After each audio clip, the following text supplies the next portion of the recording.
Do you know what I thought when I read this news? I laughed. The International Monetary Fund, IMF, the institution that distributes the most debt, imposes the most conditions, demands the most structural reforms in the world, sent Burkina Faso $33.2 million. And on top of that, approved a $124.3 million climate resilience fund. Why is this funny? Because 2 years ago, in 2024, the same IMF experts in the same Washington offices, sitting in the same meeting rooms, were saying the military government in Burkina Faso will collapse the economy. They said foreign investors will flee. They said nationalization policies will bring disaster. Today, the same IMF declares Burkina Faso's economy remarkably resilient, projects growth at 5%, confirms the current account has shifted from deficit to surplus, and approves a $157.5 million new financing package. I am Ibrahim Traore, and today I will tell you how gold was turned into a weapon. Not bullets, gold. Because we are not winning the war with rifles alone. We are winning the war in the mine, the field, the factory, and the treasury ledger. Before you watch this video, I want you to do one thing. It will take just a second. Join the channel. Press the join button. This channel tells stories that Western media will never tell you. CNN did not tell you about Burkina Faso's 94-ton gold production. BBC did not mention that the IMF said remarkably resilient.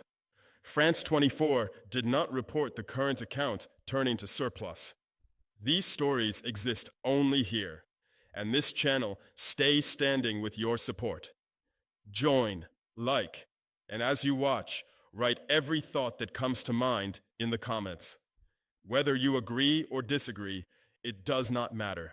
Write your thoughts, because this channel is not a monologue, it is a dialogue, and your voice is as important as mine. Let us start with numbers, because numbers do not lie. In 2024, Burkina Faso produced approximately 60 tons of gold. In 2025, 94 tons. In 1 year, an increase of over 30 tons, the highest gold production in history. Calculate 94 tons of gold at current international prices, over $2,000 per ounce. 94 tons, approximately 3 million ounces. Total value, over $6 billion. $6 billion. Burkina Faso's total gross domestic product is approximately $19 billion. Gold alone accounts for more than a third of the economy. And this gold no longer goes to the London Stock Exchange, Paris refineries, or shareholders of Canadian and Australian mining companies. This gold stays here, stays in Ouagadougou, stays in the treasury of the Burkinabe people. How did this happen? SOPAMIB. Remember this name, because it will change Africa's future. SOPAMIB, Société de Participation Minière du Burkina Faso, the Burkina Faso Mining Participation Company, the state's investment vehicle in the mining sector. It became fully operational in 2025, and the moment it did, the rules of the game changed. First, let me tell you about the old system, because to understand the new, you must know the old.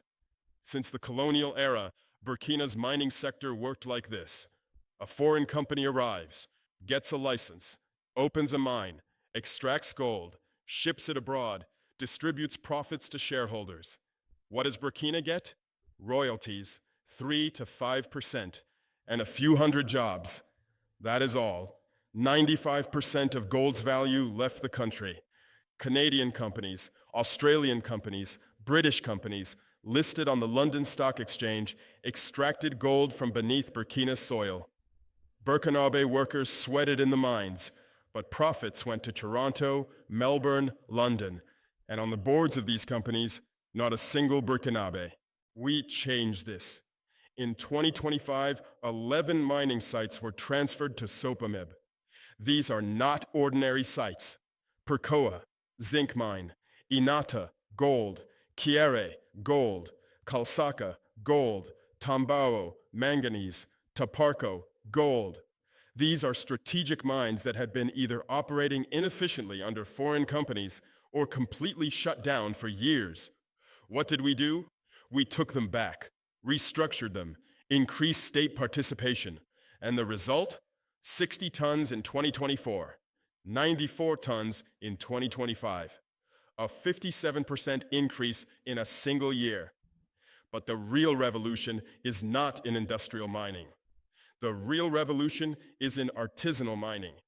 Of the 94 tons, 42 came from artisanal and small-scale mining, nearly half. In 2024, artisanal mining produced only 8.1 tons. In 2025, 42 tons. What does this mean? It means thousands of Burkinabe in villages, on mountaintops, in riverbeds are mining gold and now selling it to the state through official channels. Where did this gold go before? To smugglers, to international money laundering networks, to Dubai, to Lebanon, to France. The Burkinabe villager extracted the gold. Middlemen pocketed the profits. Not a single franc entered the state treasury. What did we do? We organized artisanal miners into cooperatives, directed them towards semi-mechanized projects, created official purchasing channels. And the result? 42 tons of gold, previously unregistered, going to smugglers, contributing nothing to the state, now in official records, in the state treasury, in the people's pockets. And what happened to the smugglers? In 2025, 10 kilograms of gold were seized from illegal trade. This is just the beginning. In 2026, oversight will tighten further. Now let us come to the IMF matter, because this is the part that requires careful attention. On February 19, 2026, the IMF completed the fourth review of Burkina Faso's extended credit facility program. Result? $33.2 million immediate disbursement. Total IMF support since September 2023, $165.8 million. On top of that, a $124.3 million resilience and sustainability facility was approved. This fund will run until September 2027 and will be used for climate adaptation, agricultural stabilization, and disaster risk financing. IMF Deputy Managing Director Kenji Okamura said, Burkina Faso's economy has proven resilient amid security and humanitarian challenges. Remarkably resilient. These words come from the IMF, the same IMF that tells African countries to privatize, to tighten your belts, to remove subsidies. The same IMF now calls Burkina Faso remarkably resilient. And the most important number, current account balance. In 2024, Burkina Faso's current account had a deficit of 3.4% of GDP. In 2025, it shifted to a surplus of 1.1%. In 2026, a surplus of 0.8% is projected. From deficit to surplus. What does this mean? It means Burkina Faso exports more than it imports, earns more than it sends out, does not need to borrow. For 60 years since independence, Burkina Faso ran a continuous current account deficit. Imports always exceeded exports. Foreign debt accumulated continuously. And now, in 2025, for the first time, it shifted to surplus. Gold did this. Nationalization did this. SOPAMIB did this. Formalizing artisanal mining did this. The IMF did not do this. We did. But there is a paradox here. And I will share this paradox openly with you, because I am not a leader who only tells good news. I am a leader who tells the truth. The IMF is giving us $157.5 million. The IMF is praising us. The IMF finds our program successful. Is this good? Let me put it this way. IMF money is not poisonous, but IMF conditions require careful management. The program conditions include fiscal consolidation. A budget deficit ceiling of 3.5% of GDP was set. Transparency in mining license processes was required. We implemented 6 of 11 priority recommendations from the Governance Diagnostic Assessment. 5 are ongoing. The reason we accept these conditions is this. These conditions are things we already want to do. Fiscal discipline is our goal. Transparency in mining licenses is our policy. Governance reform is our agenda. But note this, we accept conditions as long as they align with our agenda. If tomorrow the IMF comes and says privatize, we say no. Give back the gold mines, we say no. Shut down SOPAMIB, we say no. Our relationship with the IMF is not a master-slave relationship. It is a relationship that serves both parties' interests, but with clear boundaries. We take IMF money, but we are not IMF puppets. The difference is that today we could stop taking that money and remain standing, because 94 tons of gold, $6 billion, is 180 times more than IMF's 33 million. And this gold boom did not remain in numbers alone. It reached the people. In 2025, 160,000 households were connected to the electricity grid. 131 rural settlements received electricity for the first time. 165 kilometers of high-voltage lines were laid.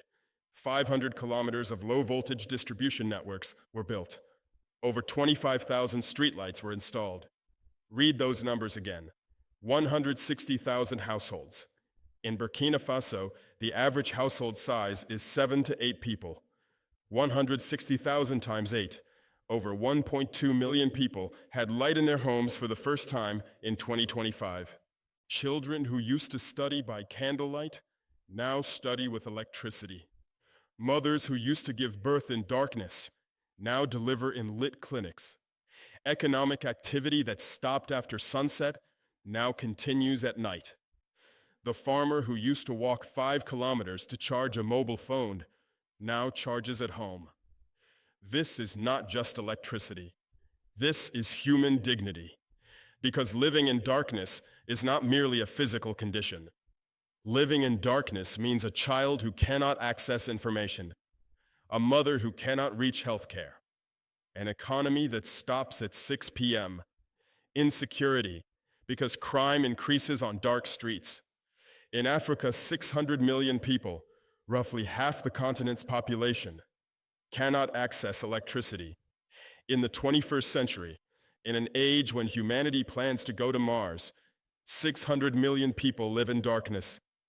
And beneath the lands where these 600 million live, the world's most valuable resources lie. We in Burkina Faso broke this paradox. We extracted gold, converted it to electricity, put it in the people's homes. And where does this electricity come from? Gold. Gold revenue, state budget, energy investment, the people's light. That is the value chain. That is the meaning of nationalization. When gold went to London, the Burkinabe child stayed in darkness. When gold stayed in Ouagadougou, 1.2 million people gained light. Now let us compare, because this story can only be fully understood through comparison. Niger, our neighbor, rich in uranium. A third of France's nuclear power plants run on Niger's uranium. France, for the company Areva, extracted Niger's uranium for over 50 years. What did it give in return? Prices well below market rate, fixed through agreements. Over 80% of Niger's population has no electricity. Uranium goes out, France's nuclear plants glow, the Nigerian sits in darkness. France's electricity price, powered by that same uranium, is among the lowest in Europe. Niger's electricity access is among the lowest in the world. This equation is the 21st century version of colonialism. Congo, the world's cobalt center. 70% comes from there. Your phone, your electric car, your laptop runs on Congolese cobalt. And a significant portion of this cobalt is extracted by child laborers. Children aged 7, 8, 10, digging cobalt by hand in narrow tunnels. Because children's hands are small, they fit in narrow tunnels. A child laborer earns $1 to $2 per day. The same cobalt, processed in Tesla's battery and Apple's phone, sells at 10,000 times the value. Congo is one of the world's poorest countries. Cobalt goes out, hunger stays. Ghana, West Africa's largest gold producer. But what did Ghana do?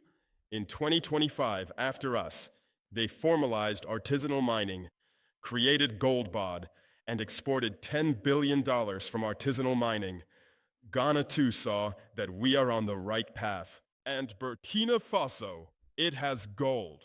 And now that gold is in the people's pockets. 94 tons, $6 billion. 131,000 households with electricity. 131 villages lit.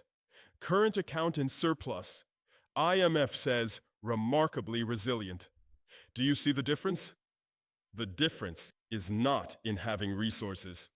The difference is in whose pocket those resources go to. And what will we do in 2026? Minister Guba announced, first, we will restructure BUMIJEB, the Burkina Bureau of Mines and Geology. Stronger oversight, more transparent licensing, tighter controls. Second, we will organize artisanal miners into formal cooperatives.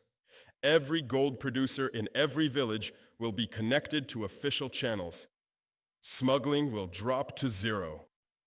Third, we will launch at least 10 new semi-mechanized mining projects. And note this, all these projects will be managed entirely by local private investors. No foreign companies, no London Stock Exchange, no Canadian mining corporations. Burkinabe entrepreneurs will extract Burkina's gold. Fourth, 34 industrial quarries became operational in 2025.